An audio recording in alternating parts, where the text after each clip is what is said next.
Evening all, just thought I'd share with you some footage here to do with an ambush. I get asked a lot what kind of games I play. Obviously I do a lot of skirmish footage, but I just thought it's probably worth just explaining why you should maybe do some ambush, particularly if you've only got a few people online or if it's just you on your own. Maybe consider doing ambushes because they are pretty good, and let me explain why. They in each match you do, you get obviously a set amount of skill points and ISK, and with ambushes, because generally the maps finish quicker, you're going to basically accrue ISK quicker than you would if you played a skirmish. Obviously you get less, but it's actually worth considering because you can basically just pile through these 2 or 3 matches every kind of 20-30 minutes, and you can actually get a lot more ISK than you would if you ran say 1 or 2 skirmishes. So certainly worth a consideration. I like running ambushes because whenever you get kind of fed up because you're getting red-lined, or whenever you get fed up because you're getting owned, skirmishes are a bit more of a level playing field. You're still going to die if you're crap at this, but most players generally will be able to run and gun and shoot. Also, if you're sick of being sniped, this is probably the map for you because, or rather these are the gameplay styles for you, because in ambush it's very difficult for a sniper to get to a point where they are actually safe for the whole map, because generally they're not. So worth considering. Also, I think they're great to test your weapons. So here we're actually using the ELK, the level 3 laser rifle here. So this thing is unbelievably good. Particularly impressed with it. Just managed to get weaponry 5 as well. So I'm now running 20% damage mods on this, and this thing just melts people. So it's a great weapon. I think certainly, if you're getting a bit bored of sniper rifles and assault rifles, then give the laser rifle a go. It is a beast at mid-range shooting. You do need to train light weapon sharpshooter up as high as you can, otherwise, you're not going to really hit much. But have a consideration about that. Anyway, so there we go. Now let's just answer a couple of questions. A few people have asked me a few comments, and the first one is actually a really important one. It's asking to explain what the meta level is. In EVE-Online, you have meta levels, and what that really means is how good the equipment you have is.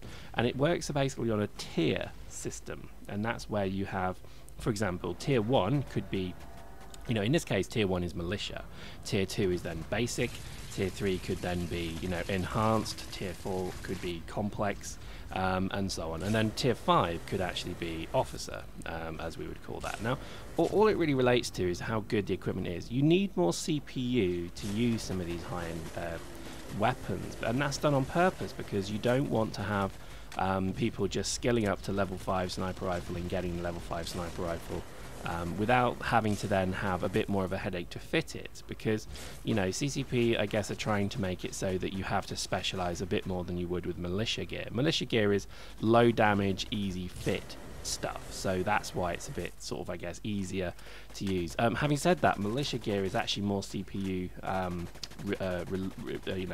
required than basic. So if you can, put level 1 into most things, and then you can use your basic, and that's basic CPUs, basic armor reps, basic armor plates, basic shield reps, and so on and so on and so on. So this is why the game is kind of rewarding you if you do invest skill points into certain elements of skill criteria. So that's really the difference. Now let me just explain where the difference would then be. So this is a level 3 laser rifle, the ELK, which is an interesting name, the ELK, and basically this one has a longer range, it has higher damage over time.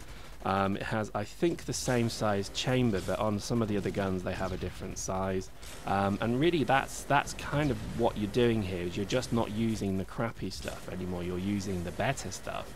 That does also need you to not use things like militia assault suits, because the militia assault suits also have the tier system as well. So the tier 2 is then going to be the assault type 1, the tier 3 is then going to be the assault type 2, blah blah blah. And so you see what I mean, it's that kind of progression, if you like, through the inventory. Now you also, maybe if you've run a few of these games, you've got loot. If you've seen anything like Balar's assault rifle, or I can't remember the other one, Odin's blah blah blah, what that's actually telling you is that that's technically an officer mod, if you like, or an officer item. So that is going to be the highest tier that you can get, and they're generally going to be pretty tough to fit, but they're also going to be bloody awesome. So this is why I think, you know, carefully scan your assets, your loot, to see what you get, because you sometimes will get, you know, the Ishikone, you know, sniper rifle, or for example, which is a high tier weapon, but then you could get, I don't know, Balar's enhanced sniper rifle, which is then the level above that, and that's not purchasable from the market.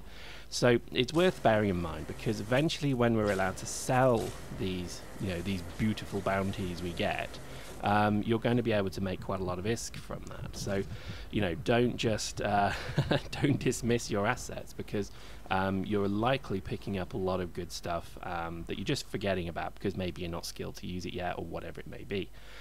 So, you know, really have a look at that kind of thing as rewards, because, you know, eventually you're going to have a thing where you can sell this stuff and you'll be able to make an ungodly amount of ISK for it. So that's the tier thing. I mean, I think maybe in terms of how the tiers generally work, you know, if you look at just simply the damage mods, for example, damage mods come at, I think their basic, or the militia is 3%, if I recall correctly.